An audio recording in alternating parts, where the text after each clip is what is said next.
Queridos, bom dia. A paz do Senhor. Amém. Deus seja louvado nessa manhã por essa oportunidade de estarmos na sua casa, na sua presença, e é um prazer para mim poder retornar aqui e estar em comunhão com vocês, adorando ao nosso Deus, que é digno de toda a nossa adoração. Trago um abraço da igreja onde estamos pastoreando, lá no alto, mas quando eu digo alto, eu preciso que você entenda que é alto mesmo. Lá no pico da comunidade dos prazeres, lá de cima, você consegue ver Niterói. E dá para ver também o dedo de Deus, lá de cima, de tão alto que é. A gente vai subindo, já foi lá em cima? Foi com o pastor Marcos. Você vai subindo, quando acaba o condomínio, começa a entrar por dentro da Floresta da Tijuca, uma estrada, e a gente chega no alto da comunidade. É uma igreja que foi feita para atender a comunidade local. Deus nos enviou para lá e nós temos, pela graça de Deus, trabalhado para o Senhor, e vidas têm sido alcançadas ali. Amém. E tem tido um destino diferente daqueles que já estavam traçados. Eu prometo para vocês que eu não vou me alongar, até porque o domingo, para quem é pastor, é curto demais, né? Daqui a pouquinho eu tenho que estar junto com os adolescentes no ensaio, e eles já estão enchendo aqui o meu telefone de mensagem. Eu estou vendo subir aqui as notificações, já estão me cobrando que eu faltei a EBD, né? Eu não falei que eu não iria, né? Senão eles iam continuar dormindo. Aí já faltou a EBD, cadê o senhor? Está onde? Então já estão me cobrando. Mas eu vou deixar aqui o que Deus colocou no meu coração para as nossas vidas nessa manhã. Eu queria fazer uma leitura com você no livro de 1 Samuel, capítulo de número 30, e o versículo de número 1. Livro de 1 Samuel, o capítulo é o 30 e o versículo é o 1. Deus abençoe. Pastor Wagner, obrigado por essa honra. Quem sabe você não consegue deixar um domingo aqui, né? Já que eu deixei o meu lar. Eu sei que é dura coisa que eu estou pedindo, mas você também me pediu. Vocês acharam? Aí, já está aí. Sucedeu, pois, que chegando Davi e os seus homens ao terceiro dia a Ziclag, já os amalequitas com ímpeto tinham dado sobre o sul e sobre Ziclag, e tinham ferido a Ziclag e a tinham posto fogo, e levaram cativas as mulheres que estavam nela, porém a ninguém mataram, nem pequenos nem grandes, tão somente os levaram consigo e foram pelo seu caminho. Davi e os seus homens vieram à cidade, e eis que estava queimada a fogo, e suas mulheres e seus filhos e suas filhas eram levados cativos. Então Davi e o povo que se achava com ele alçaram a sua voz e choraram, até que neles não houve mais força para chorar. Também as duas mulheres de Davi foram levadas cativas, Ainoã, a Jezreelita, e Abigail, mulher de Nabal, o Carmelita. E Davi muito se angustiou, porque o povo falava de apedrejá-lo, porque o ânimo de todo o povo estava em amargura, cada um por causa dos filhos e de suas filhas. Todavia, Davi se esforçou no Senhor, seu Deus, e você diga amém. Amém. Queridos, essa é uma história que Davi, quando estava longe do povo dos hebreus, por causa da perseguição que Saul estava fazendo contra ele, ele vai habitar por um tempo junto com os inimigos dos hebreus. E ele também começa a lutar algumas guerras junto com os inimigos.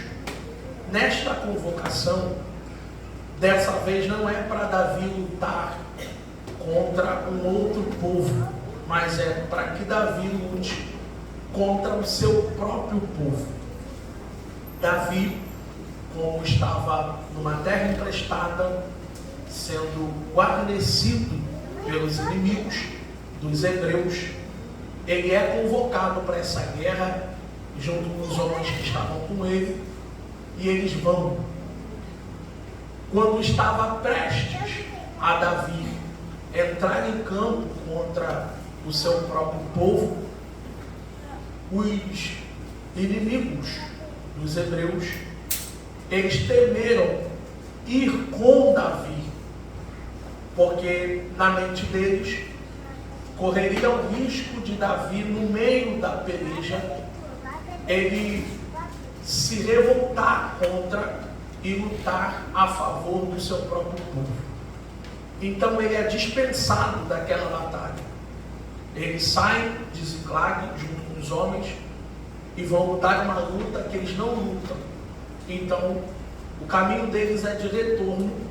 Eram homens de guerra experientes, mas por mais que eles fossem homens acostumados àquilo, sempre é bom não precisar guerrear uma guerra, muito menos quando ela é contra o seu povo. Então eles estão voltando com a satisfação de não ter que guerrear. E quando eles estão se aproximando de Ziclag, eu penso que de longe eles avistam a cidade subindo aquela fumaça, aquela nuvem de fumaça. Como homens de guerra experientes, eles logo pensam: se tem fumaça, a gente tem fogo. Então eles aceleram o passo, a cavalgada, e quando eles chegam em Ziclag, eles encontram a cidade totalmente destruída, queimada pelo fogo, incendiada. A cidade só tem ruínas e cinza, porém não existe sangue no chão, não existem corpos, porque esta foi uma invasão a seco. Não houve sangue derramado, nenhuma vida foi ferida ou foi morta. Enquanto os homens fortes estavam ausentes, os amalequitas se reuniram, invadiram a cidade na ausência dos fortes e levaram presos, cativos, todos os que estavam ali.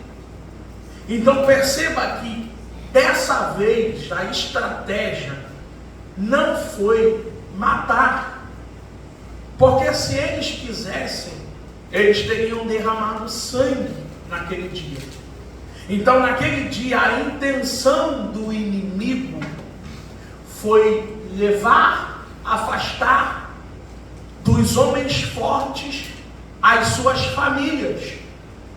Então quando eles retornam e veem que a cidade está destruída, e veem que suas casas estão pegando fogo, o texto diz para a gente que aqueles homens fortes, acostumados a ver perfurações, amputações, sangue, eles choram, até que neles não houvesse mais força para chorar. Eles não estão chorando porque as casas estão destruídas. Eles estão chorando porque os inimigos levaram deles as suas famílias. E você percebe que a ação do inimigo, ela tem um êxito Porque de repente, se eles tivessem matado, aqueles homens seriam tomados de uma vingança e seriam motivados a ir atrás dos amalequitas para poder se vingar de toda a dor que eles haviam sido punidos. Mas eles afastam, tira a família, separa a família, e o efeito é fazer com que os homens fortes perdessem a força pela ausência de suas famílias. Pregador, você está dizendo que a intenção do adversário, do nosso inimigo, é levar alguém de dentro da minha casa para longe, é tirar alguém de dentro da minha casa, é levar meu filho, é levar o meu marido, a minha esposa, é tirar... Gente, ele não precisa tirar ninguém de dentro de uma casa para poder separar uma família. Se num dia de domingo como esse, cada um almoça em um horário, já está dividido. Às vezes a pessoa está dormindo dentro do mesmo quarto, em cima da mesma cama, e ele já separou há muito tempo. Então, de repente, você tem a visão de que isso não está acontecendo na tua casa, porque todo mundo ainda está lá dentro, mas cada um segue uma visão, cada um tem um caminho, ninguém se conecta, ninguém se comunica, ninguém se relaciona. Então o adversário já entrou, já separou e já enfraqueceu, porque a intenção dele, quando leva os mais vulneráveis, a família, é enfraquecer os mais fortes, porque a nossa força, o que nos levanta, nos motiva. Amanhã, por exemplo, na segunda-feira, tem que enfrentar a correria do dia a dia. De repente, um chefe que você não gosta, alguém que você sabe que perturba, que persegue, aquela luta, aquela dificuldade que a gente já inicia a semana matando um leão por dia. Nunca é só por nós, mas sempre é por mais alguém. Então, o que nos deixa forte não é a capacidade que tem em nós, mas é o círculo familiar que nos rodeia. O que nos deixa forte é a família que nós temos. Homens fortes têm famílias. Homens fracos abrem mão delas para viver uma aventura.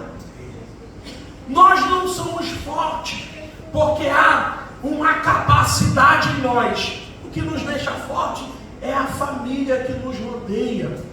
É por isso que o salmista diz que bendito é o homem que tem a família em volta da sua mesa, porque este homem é forte. De repente você está sentado do lado de alguém, de um parente, de uma esposa, de um esposo. Se você não estiver, você está sentado do lado de alguém que é membro dessa família, que é a família Pimigável. Eu queria que você gentilmente olhasse para essa pessoa e dissesse para ela: a força que você tem vem da família que você preserva.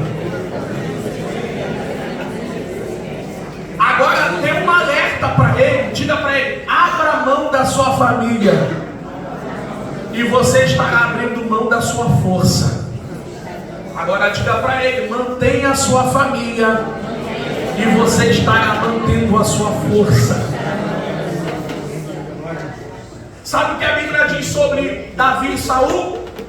Que quando Saul soube que Mical, a sua filha, amava a Davi, ele temeu mais a Davi, porque sabia que Davi era amado. Tem gente que gosta de ser odiado, tem gente que gosta de ser invejado. Eu não sei o que passa na cabeça dessas pessoas. Elas gostam que alguém olhe e sintam esnobe, sabe, aquela coisa, aquela vontade de querer ser odiado.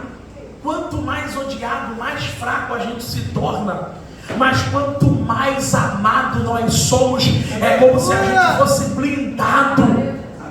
Então, estar em comunhão, estar em paz, é se fortalecer, porque o que nos deixa forte é a família que a gente preserva. Aqueles homens choram até perderem todas as forças. Só que o texto faz questão de enfatizar, gente, que Davi também está passando pelo mesmo problema que todos os homens que o acompanhavam, porque a sua família também foi levada, e Davi também chora, Davi também se angustia com um agravo de que os homens pensaram em apedrejá-lo, em culpá-lo por aquilo que estava acontecendo. Enquanto todos estão chorando, é nesse momento, pastor Wagner, que a gente separa os homens dos meninos. Porque o texto diz que enquanto todo mundo chorava, Davi, porém, se fortaleceu no Senhor, seu Deus. Percebe, gente, que a gente poderia, e tem diversos exemplos de passagens bíblicas aonde Deus, para livrar alguém que estava em apuro, enviou uma resposta, um resgate, um livramento, enviou um anjo, o anjo matou 122 mil. Vários textos bíblicos mostram para a gente exemplos de que Deus age, desce, ajuda, socorre, livra quem está em apuros. Só que aqui não é Deus que está descendo para fortalecer Davi. Deus não está indo pegar Davi no colo. Deus não está indo estender a mão para Davi. Não é Deus que desce. Olha o texto. É Davi que se fortalece no Senhor. Porque tem horas que Deus vai nos livrar, vai nos ajudar, vai nos levantar. Mas existem momentos que essa responsabilidade é nossa, de se levantar e reagir. E eu tenho uma palavra de Deus para alguém aqui nesta manhã. Chore o quanto você puder chorar, não é proibido. Você pode ter medo, você pode estar aflito, você pode chorar, mas o que você precisa entender é que existe um limite para esse sofrimento, existe um limite para esse medo, existe um limite para essa preocupação, e a gente precisa ter a maturidade para entender a hora de guardar o lenço e desembanhar a espada e se colocar de pé e se fortalecer no Senhor. Deus espera de você nessa manhã uma decisão de reagir em meio à sua crise, em meio à sua dor, em meio às suas lutas. Ele está esperando uma decisão sua de se levantar. Aí às vezes a gente está aqui embaixo, de braços cruzados, dizendo: Ele sabe da minha dor, Ele sabe do que eu estou passando, Ele vai vir me ajudar. Deus conhece o meu sofrimento. Ele conhece o sofrimento de todos, principalmente daquelas crianças lá no meio da África que estão morrendo de desnutrição. Se fosse para Deus resolver problemas pelo nível de sofrimento, não ia começar em nós. É verdade. Então Deus não responde necessidade. Deus responde quem se disponibiliza, quem se move, quem reage em fé, em oração, em busca, em intimidade. E há um convite de Deus nessa manhã para que a gente saia do lugar de marasmo, para que a gente saia do nosso estado, sabe? Aquele estado que a gente vive dominado pela preocupação, pela luta, pela ansiedade, pela dor, pelo sofrimento. E Deus está dizendo para alguém nesta manhã: é tempo de se levantar, de buscar,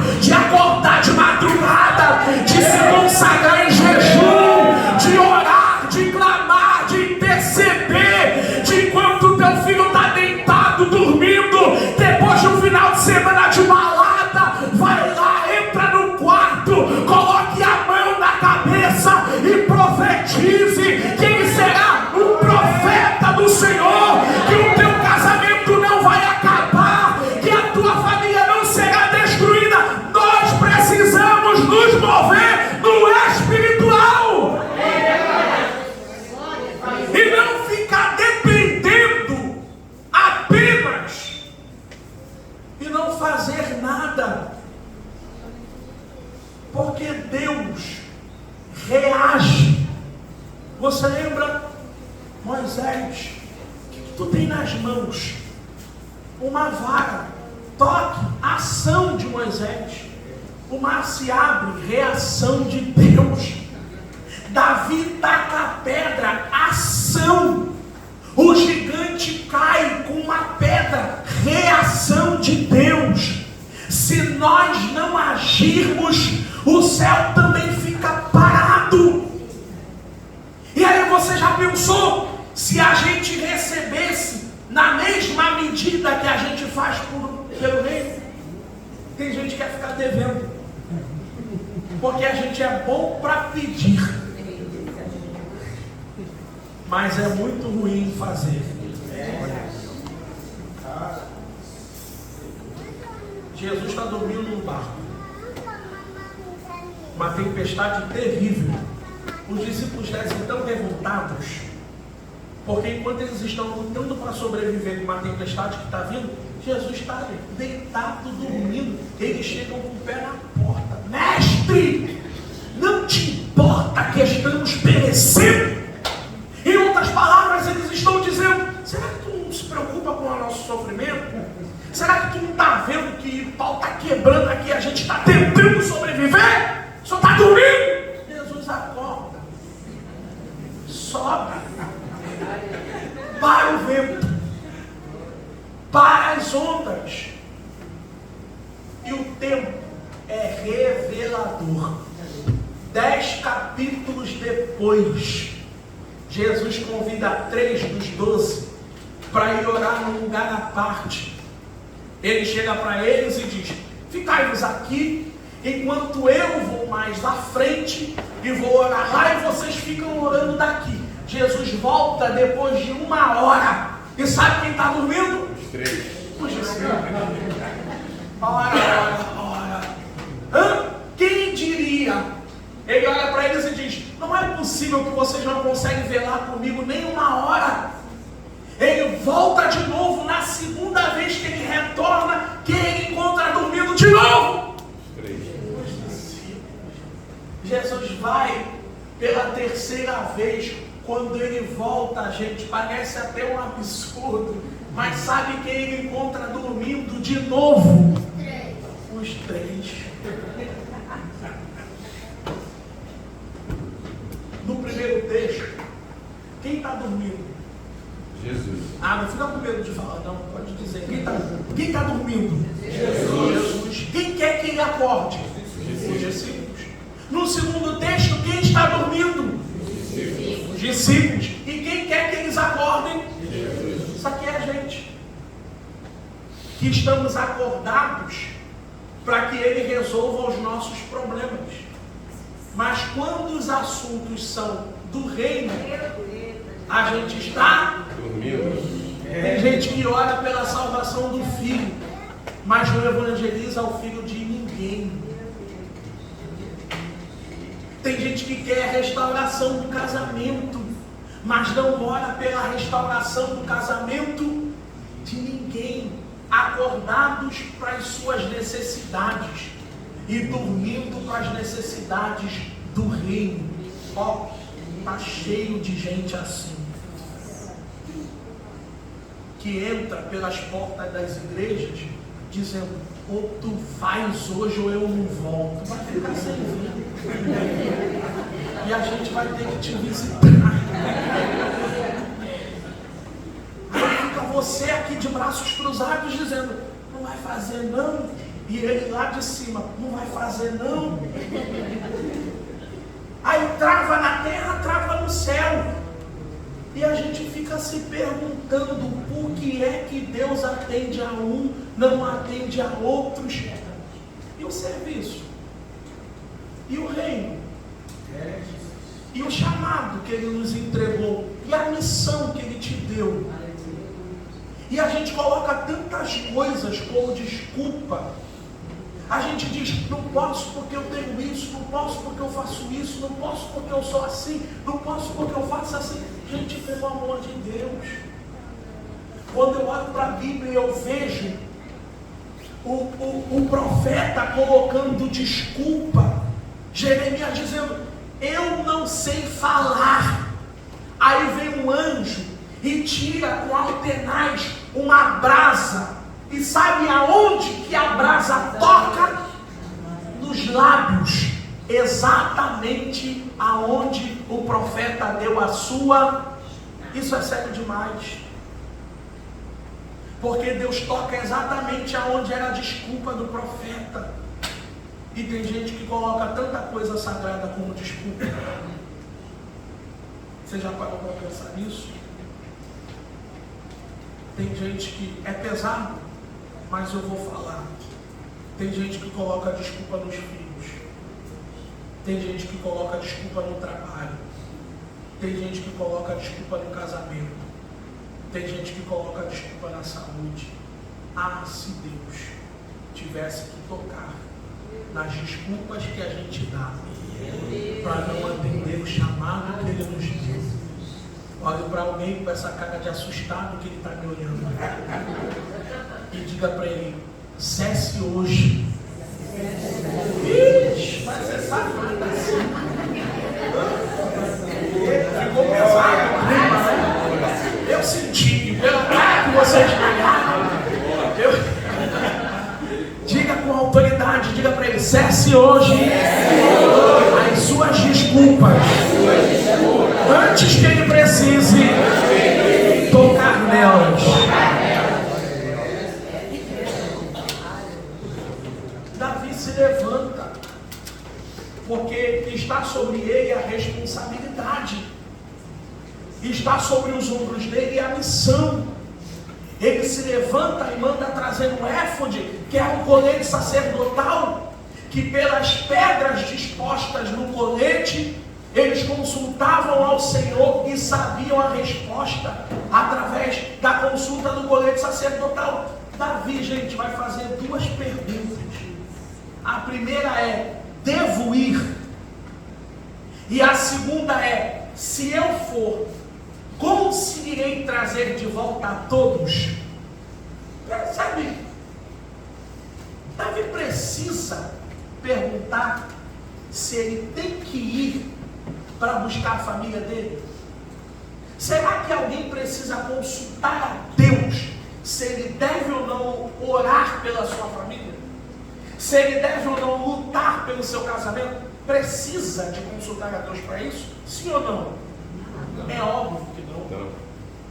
Porque é uma missão, é uma tarefa, é uma responsabilidade. Então Davi não quer saber se ele deve, ele não tem dúvida disso, ele tem certeza. Mas ele não quer uma confirmação, ele quer uma palavra. Ele quer uma garantia de Deus. Porque ele sabe que quem tem palavra, gente, pode não ter chance, mas se tiver palavra, a chance vai ter que se render para quem tem uma palavra liberada de Deus. Davi quer uma palavra, porque a palavra é a garantia de que se no meio do percurso alguma coisa der errado, a palavra que ele tem vai fazer até o que era para dar errado, dar certo. E eu quero animar o teu coração nessa manhã e dizer que Deus tem uma palavra para a sua semana. Se levante, reage, lute, busque, continue orando, continue acreditando, porque vai dar certo tudo que você tem apresentado diante do teu Deus.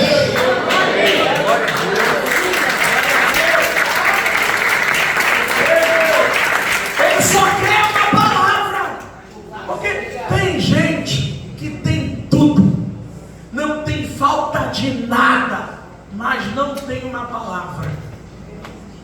Mas tem gente que tem falta de tudo, mas ele tem uma palavra. E é o suficiente para que o mundo espiritual à volta mude. Porque uma palavra tem o poder de abrir caminhos, de te colocar em lugares, de te dar acessos, de te dar alianças. Basta uma palavra de Deus e todo o quadro muda. Diga para alguém: uma palavra do teu Deus coloca tudo no lugar.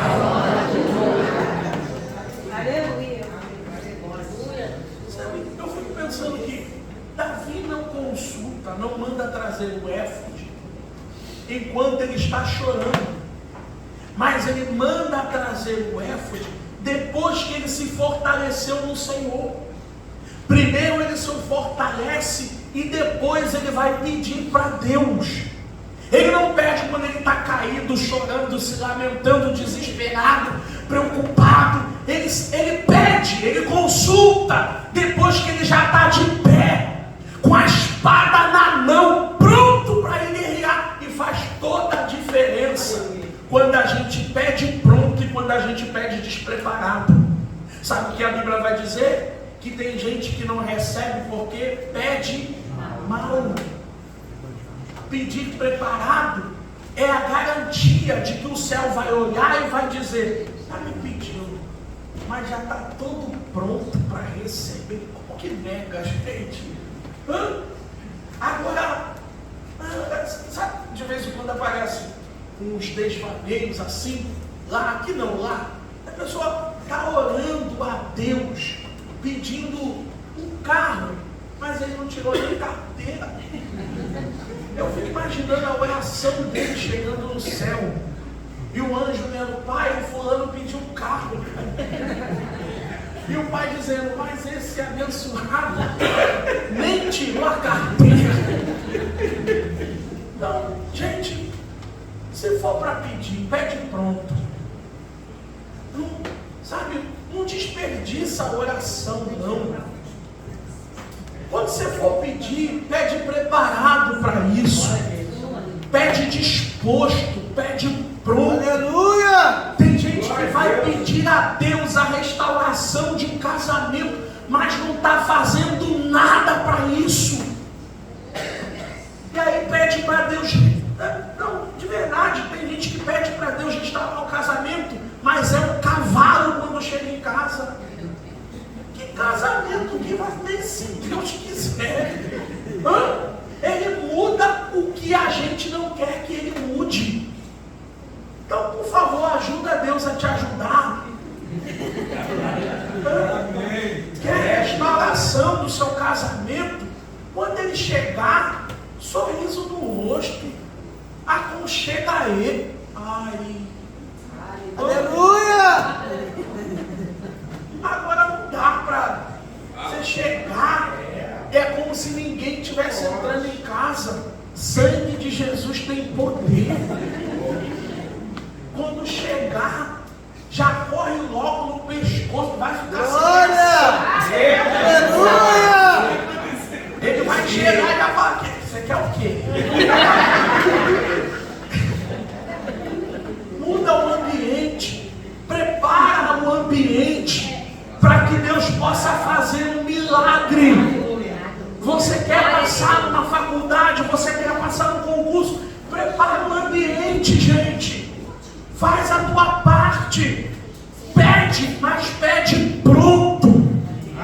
Pede se esforçando, pede lutando, pede acreditando, e o céu te concederá o desejo do seu coração.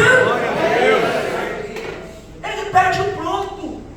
E quando ele sai, eu já estou encaminhando para o final, ele sai porque Deus vai lhe dar a palavra que ele tanto queria. Pode ir, e você vai trazer de volta tudo que os inimigos levaram. Ele vai debaixo dessa palavra. 600 homens marchando com ele, procurando, porque eles não sabem para onde foram, procurando as suas famílias. Quando eles chegam próximo a um ribeiro, que eles vão se hidratar, beber água, porque você lembra, eles estão voltando da guerra, chegaram, viu tudo destruído, consultaram a Deus e já estão saindo. Não deu tempo de fazer nada, até porque eles não têm nada, porque tudo foi destruído.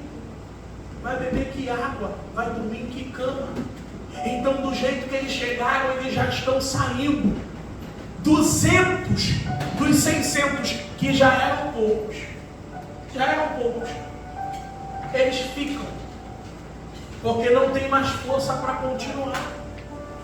Só que Davi, quando tem essa perda, quando esse saldo é abatido, ele não para junto com os 200, ele continua com os 400 que ainda tem. Posso liberar uma palavra Porque a gente precisa ter essa maturidade de entender que nem todo mundo que começou com a gente vai ter o mesmo compromisso de ir até o final. Sabe quem é que não pode parar de crer?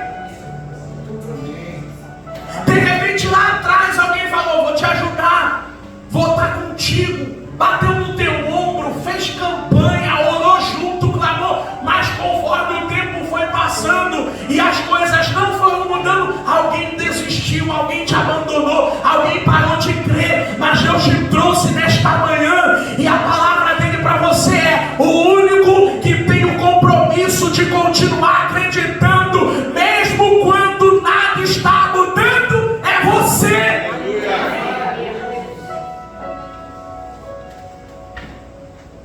Eles encontram, e essa é a minha palavra final, eles encontram um egípcio que fez parte do exército que invadiu e levou. Ele foi deixado para trás porque ele ficou doente. Então ele era responsável. Ele também entrou, ele também atirou fogo. Eu preciso que você entenda que o contexto aqui, gente, é um contexto de guerra. Eles precisam extrair a informação que aquele egípcio tem para onde as famílias foram. E não dá para chegar num contexto como esse e não extrair. Eu preciso que você entenda, o contexto é de guerra. Sabe uma forma de que se extrai uma informação de um prisioneiro no contexto de guerra? Tortura. Se tu não falar, eu vou cortando dedo por dedo. Eu vou arrancando dente por dente. Até você me dizer para onde eles foram. O contexto exigia uma medida mais enérgica para extrair a informação que eles precisavam. Eu fico imaginando aqueles 400 homens em volta, aquele homem ajoelhado na frente de Davi. E quando todo mundo esperava que Davi sacasse a espada e colocasse no pescoço daquele homem e dissesse: ou você me conta, eu vou cortar a tua orelha.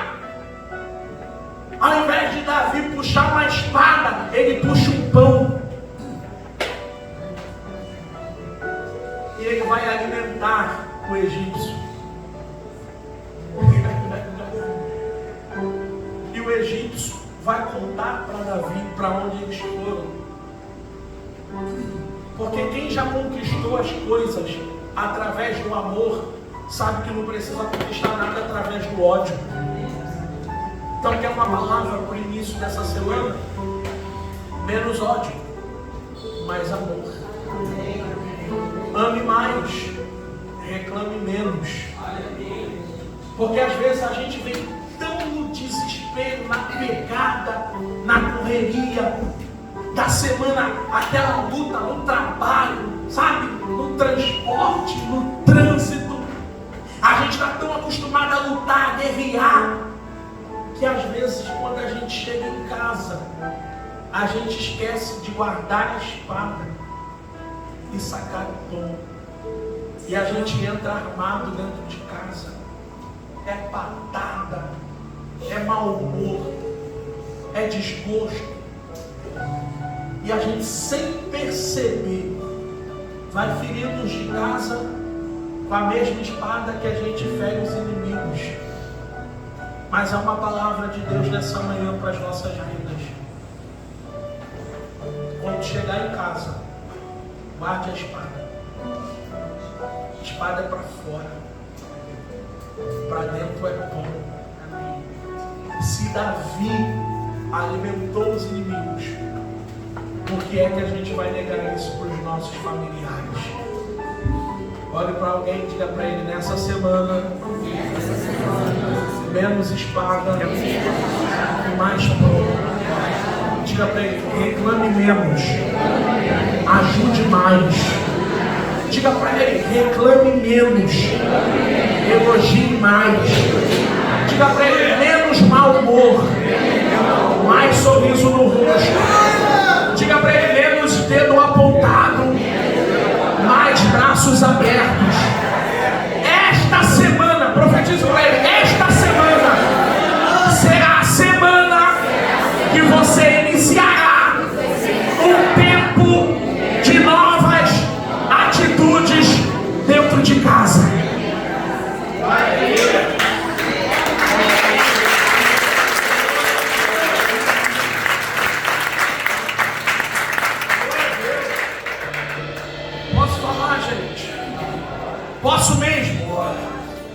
chegou, tá sujo, limpa. A vassoura está aqui, querido. Não é o que você gosta de comer? Leva a família para comer fora, amado.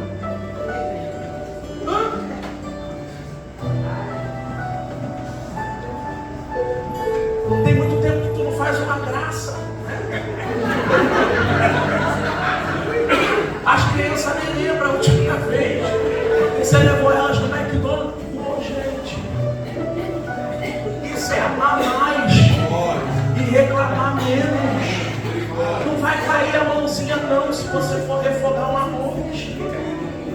Não saiu na hora que você queria comer, vai comer uma fruta. Porque ela está fazendo a comida, está botando roupa para lavar, está varrendo a casa, está... Diga para esse homem que está do seu lado, diga para ele que quer comida na hora. Opera para ela sair na hora.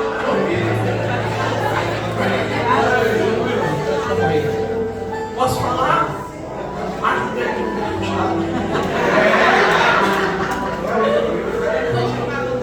Qual foi a última vez que esse forno viu um pudim atrás de... Meu Deus!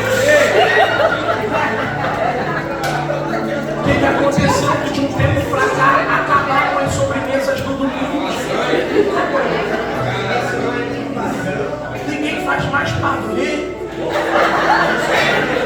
Eu tô falando sério. Vocês viram esse fenômeno acontecer? Domingo era dia de sobremesa. A gente nem percebe, mas vai perdendo o gosto do que agrada a nossa família. E a gente vai se tornando uma prova que estamos passando. Tem gente que porque está numa fase muito difícil, porque está vivendo uma luta muito difícil, começa o limão que recebe da vida, ele azeda quem está à sua volta.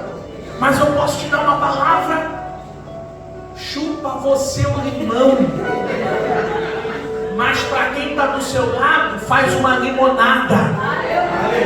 Não deixa a prova estragar você para a família que Deus te deu. Não deixa a luta estragar você, porque você não é o que você está passando. A tua essência é diferente. É por isso que Paulo vai dizer: ainda que o homem exterior se corrompa, o interior se renova a cada dia. A gente passa pelas aflições, a gente passa pelas tribulações, mas elas não contaminam quem nós somos por dentro. No meio do deserto que eu estou passando, eu ainda consigo ser fonte de água para quem está à minha volta. Fique de pé que eu quero orar por você. Põe a mão no seu coração aí.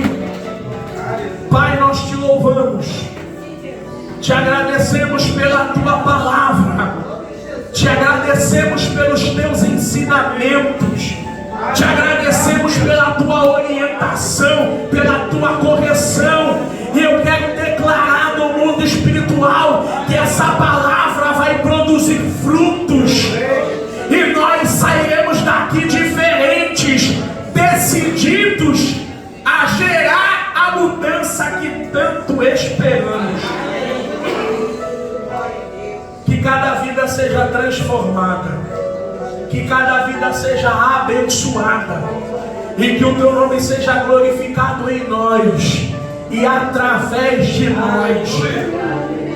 Eu acho que 47 é muito exagero. 47 abraços é coisa demais. Eu queria que você abraçasse bem menos, 46 pessoas, e dissesse para ela: mais amor e menos ódio nessa semana. Abraça aí 46 pessoas, enquanto o Ministério de Louvor estará nos ministrando.